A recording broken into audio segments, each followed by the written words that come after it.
بھی سمجھتا ہوں کہ میرا ٹیک شروع سے پتہ لگے کہ میں کس چیز پہ فوکس کر رہا ہوں۔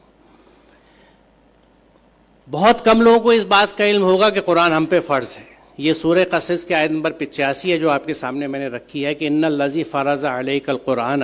لا ردک الی معاد، بے شک وہ ہستی جس نے تجھ پہ قرآن فرض کیا ہے، تم پہ قرآن فرض کیا ہے، تمہیں ایک انجام کو پہنچانے والی ہے۔ یہ اپنے اندر بہت اہم بات ہے کیونکہ یہ وہ آیت ہے جو یہ بتاتی ہے قرآن ہم پہ فرض ہے۔ اور یہاں پھر پہلا سوال یقیناً یہ اٹھتا ہے کہ قرآن ہم پہ فرض ہے اور ہمیں یہی نہیں پتا قرآن میں لکھا ہوا کیا ہے، کیونکہ ہماری اکثریت رسماً قرآن کو قرأت کے انداز میں پڑھتی ہے، اس کو سمجھ کے نہیں پڑھتی، عربی آتی نہیں، ترجمہ ہم اپنی زبان میں پڑھتے نہیں۔ تو پہلا سوال یہی اٹھتا ہے کہ قرآن مجھ پہ فرض ہے اور مجھے یہی نہیں پتا قرآن میں لکھا ہوا کیا ہے، تو میں کرتا کیا ہوں؟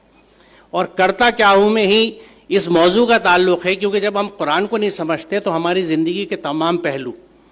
چاہے وہ ہماری ایجوکیشن کے ہوں، ہمارے بیہیویئر کے ہوں، ہمارے مینرزم کے ہوں، ڈریس کے ہوں، کمیونیکیشن کے ہوں، ہر چیز ہم نے کسی اور طرح ڈیفائن کی ہے، وہ قرآن بیسڈ نہیں ہے۔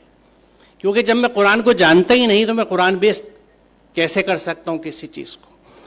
دوسری بات یہ ہے کہ نہ صرف یہ قرآن ہم پہ فرض ہے بلکہ اس بات کی وضاحت کی گئی ہے، ایمفیسائز کیا گیا ہے کہ we have to follow it only, اتبعوا ما انزل علیکم من ربکم،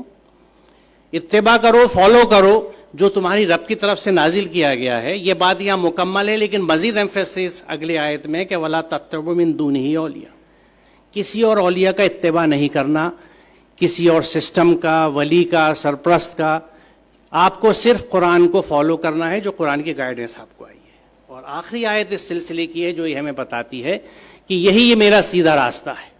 اس کو میں خصوصاً اس لیے چنتا ہوں کہ سورہ فاتحہ میں ہر نماز میں ہم یہ دعا کرتے ہیں کہ اہدنا الصراط المستقیم، کیا اللہ ہمیں سیدھا راستہ دکھا۔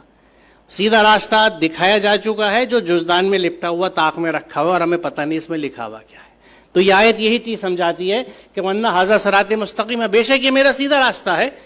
اور پھر کیا کہتی ہے کہ پس اس پر چلو اور دوسرے راستوں پہ نہ چلو، وہ تمہیں اس راستے سے جدا کر دیں گے، اس نے تمہیں اس کا حکم دیا تاکہ تم تقوی اختیار کرو۔ یعنی قرآن فرض ہے، صرف اسی کو فالو کرنا ہے، اور اس کو فالو نہیں کر کے اگر آپ کسی اور طریقے پہ چلتے ہیں تو وہ طریقے آپ کو اس راستے سے جدا کر دیں گے، الگ کر دیں گے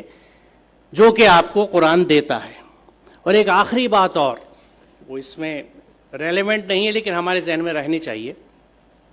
کہ قرآن ایک کتاب ہدایت ہے، اور یہ صرف مسلمانوں کے لیے نہیں ہے، it is for the entire humanity, ھدی للناس، تمام انسانوں کے لیے ہدایت ہے۔ کیونکہ یہ غلط فہمی ہم میں تو ہے ہی، ہم نے اس کو سم ہاؤ پروپیگیٹ بھی کیا ہے کہ قرآن مسلمانوں کی کتاب ہے، اسلامک ٹیکسٹ ہے۔ قرآن ایک ہدایت کی کتاب ہے جو پوری انسانیت کے لیے ہے، اور ہر شخص اس کو پڑھ سکتا ہے جس زبان میں چاہے۔ یہ ہماری اجارہ داری نہیں ہے، it's not our exclusive property کہ اس پہ پورا ہی ہمیں حق ہے، ایسا نہیں ہے، قرآن سب کے